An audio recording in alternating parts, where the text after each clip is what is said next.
ये सोनिया मनमोहन की सरकार थी।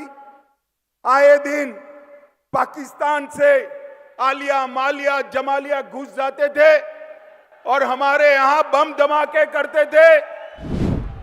और ये राहुल बाबा कहते थे कि धारा 370 मत हटाओ वरना खून की नदियां बह जाएगी। अरे राहुल बाबा, किस जमाने की बात करते हो?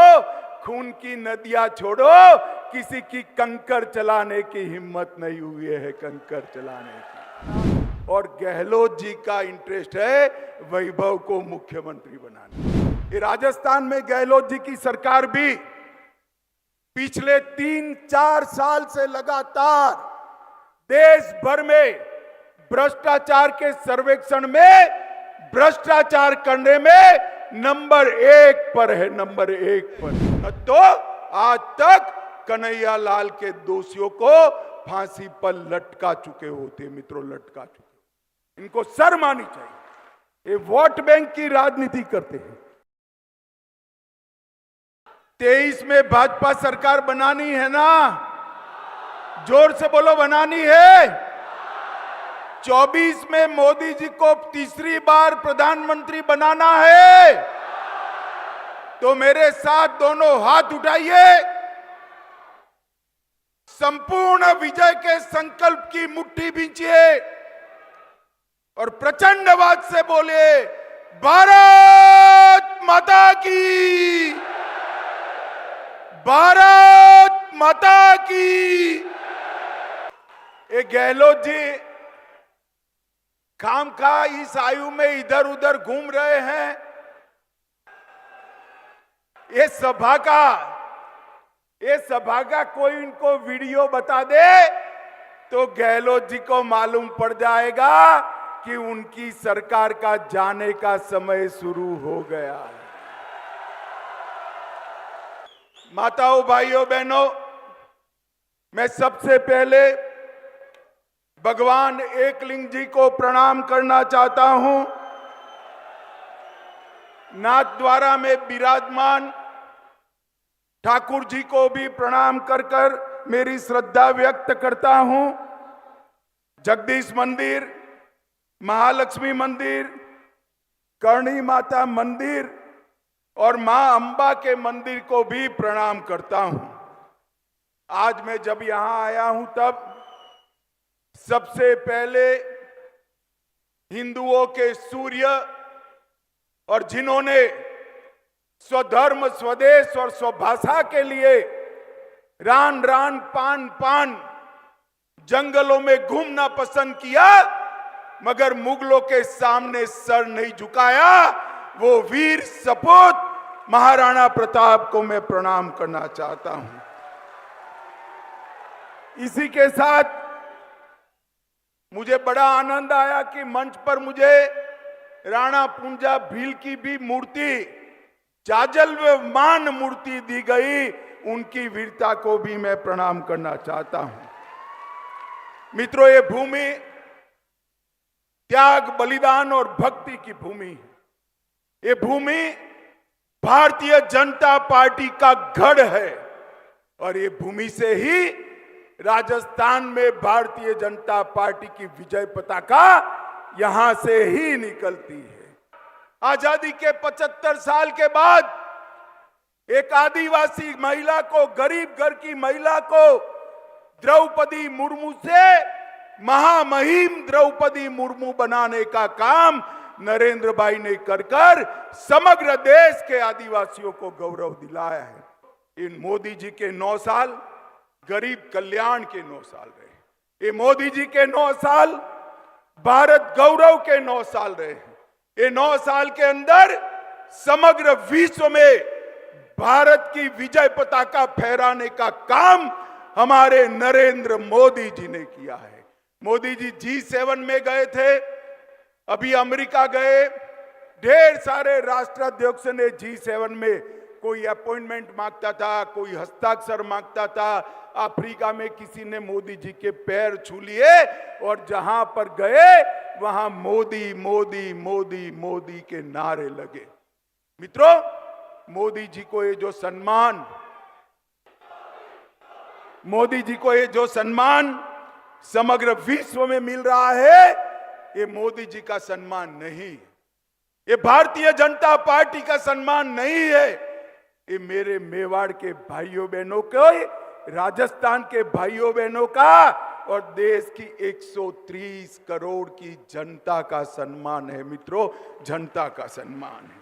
मोदी जी ने भारत के गौरव को आसमान तक ऊंचा उठाया है।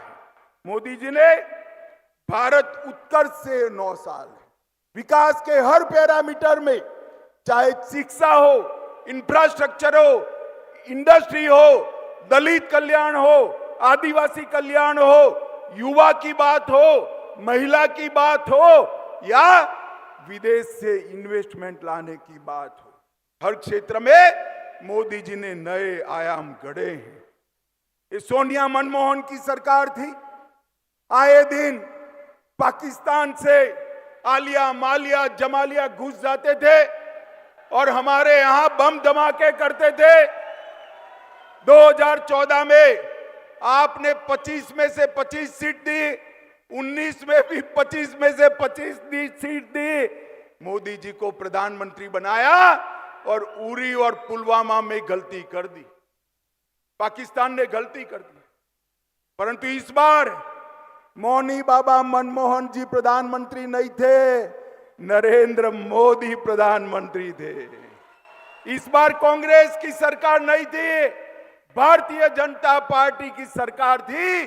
10 ही दिन में पाकिस्तान के घर में घुसकर सर्जिकल स्ट्राइक और एयर स्ट्राइक कर आतंकवादियों का खात्मा बुलाने का काम नरेंद्र मोदी सरकार ने किया। माताओं, भाइयों, बहनों, ये मेवाड़ वालों मुझे बताओ, ये कश्मीर अपना है या नहीं है? सुनाई नहीं पड़ता है, जोर से बोलो, कश्मीर अपना है या नहीं है? धारा 370 हटानी चाहिए या नहीं हटानी चाहिए? ये कांग्रेस, सपा, ममता, स्टालिन जी, जदयू सारे इकट्ठा होकर काऊ काऊ काऊ काऊ काऊ काऊ करते। 19 में फिर से आपने 25 में से 25 सीटें दी, मोदी जी को प्रधानमंत्री बनाया। मोदी जी ने एक ही झटके में धारा 370 को 5 अगस्त 2019 को समाप्त कर। और राहुल बाबा कहते थे कि धारा 370 मत हटाओ वरना खून की नदियां बह जाएगी। अरे राहुल बाबा, किस जमाने की बात करते हो? खून की नदियां छोड़ो, किसी की कंकर चलाने की हिम्मत नहीं हुई है, कंकर चलाने की। अभी अभी सारा विपक्ष के नेता पटना में इकट्ठा हुए, एक बड़े मंच पर प्रेस कॉन्फ्रेंस की। सारे लोग, मैंने भी प्रेस कॉन्फ्रेंस देखी, मैं भी बहुत साल से राजनीति में हूं। मैंने सोचा भला ये कौन लोग इकट्ठा हुए? 21 पार्टी के लोग थे। कितनी पार्टी के? जोर से बोलो, कितनी पार्टी के? ये 21 पार्टी के लोग थे और 21 लाख के घपले घोटाले भ्रष्टाचार करने वाले लोग वहां पर इकट्ठा हुए। 21 लाख के घपले घोटाले, जनता को हिसाब नहीं देना है। अरे मैं इस मंच से चैलेंज देता हूं, नरेंद्र मोदी सरकार पर आज तक हमारे विरोधी भी भ्रष्टाचार का एक भी आरोप नहीं लगा पाए हैं। मित्रों, एक भी आरोप नहीं। और 21 पार्टियां 21 लाख का भ्रष्टाचार करने वाली इकट्ठा होकर राहुल बाबा को प्रधानमंत्री बनाने निकली है। राहुल बाबा अगर फिर से प्रधानमंत्री बनते हैं तो एक घपले घोटाले भ्रष्टाचार भारत की नियति बन जाएगी। और मोदी जी फिर से प्रधानमंत्री बनते हैं तो ये भ्रष्टाचार करने वाले जेल की सलाखों के पीछे जाएंगे। मुझे बताओ भाई, राहुल बाबा को प्रधानमंत्री बनाना चाहिए या मोदी जी को? जोर से बोलो, किसको बनाना चाहिए? और ये सारी पार्टियां ये सारी 20 पार्टियां 21 पार्टियां जो इकट्ठा हुई, इनके मन में मेवाड़ वालों आपका भला नहीं है, इनके मन में अपने बेटे का भविष्य है।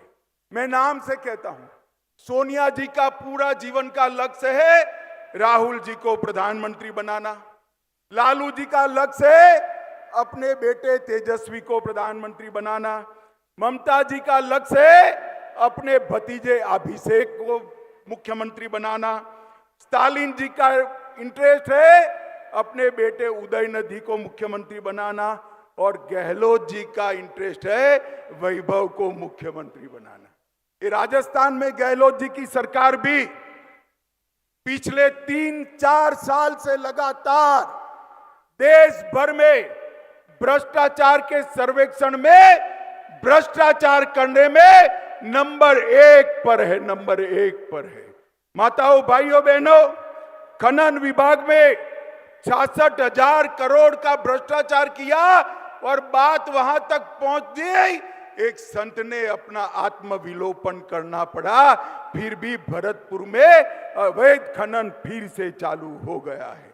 उदय सागर झील के नाम से 2000 करोड़ का भ्रष्टाचार, प्रतापगढ़ में 1000 करोड़ रुपए के लाइमस्टोन खान का भ्रष्टाचार, सचिवालय में अफसरों की अलमारी से 2 करोड़ रुपया और 1 किलो सोना निकलता है। गहलोत जी जरा बताइए सोना किसका है? भाई हिसाब मांगना चाहिए या नहीं मांगना चाहिए? पीछे वाले बोलो मांगना चाहिए या नहीं मांगना चाहिए? आपके पास मौका है अब हिसाब मांगने का। काली सिंह बांध के नाम पर करोड़ों रुपए का घपला, गरीबों के राशन में 100 करोड़ रुपया चाऊ कर गए, वृद्धावस्था पेंशन में 450 करोड़ रुपया चाऊ कर गए। शर्म करो, शर्म करो, गरीब बच्चों का अनाज और वृद्धों के पैसे खाकर कोई सुखी नहीं होता है गहलोत जी।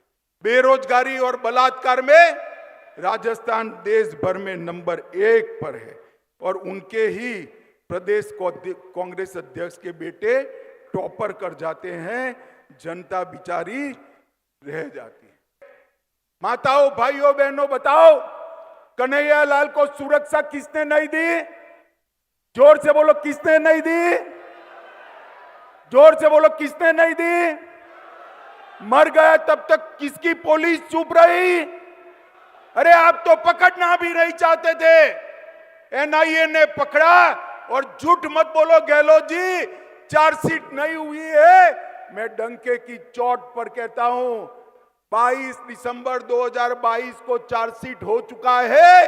स्पेशल कोर्ट बनाने का काम आपका है, जिससे जल्द सजा दी जाए। राजस्थान सरकार हाई कोर्ट को भरोसे में लेकर स्पेशल कोर्ट नहीं बनाती है, न तो आज तक कन्हैया लाल के दोषियों को फांसी पर लटका चुके होते। मित्रों, लटका चुके। इनको शर्म आनी चाहिए। ये वोट बैंक की राजनीति करते हैं। चित्तौड़गढ़ में रतन सोनी की हत्या होती है, करौली में हिंदू त्योहार बंद कर दिए जाते हैं, संघ का पथ संचलन बंद कर दिया गया है और 300 साल पुराना शिव मंदिर अलवर में ढहा दिया गया। भगवा ध्वज उतारने की हिमाकत ये गहलोत सरकार करती है। मगर एक वोट देने से दोनों काम होते हैं, तो राजस्थान वालों करना चाहिए या नहीं करना चाहिए? अरे जोर से बोलो यार, एक ही वोट देने से 2 काम होते हैं, तो करना चाहिए या नहीं करना चाहिए? तो ट्रेलर पहले है, 23 में है। 23 के ट्रेलर में अशोक गहलोत सरकार को मूल के समेत उखाड़ कर फेंक दीजिए एक बार, तो 24 में अपने आप 25 सीटों का रास्ता प्रशस्त हो जाएगा और मोदी जी फिर से प्रधानमंत्री बनेंगे।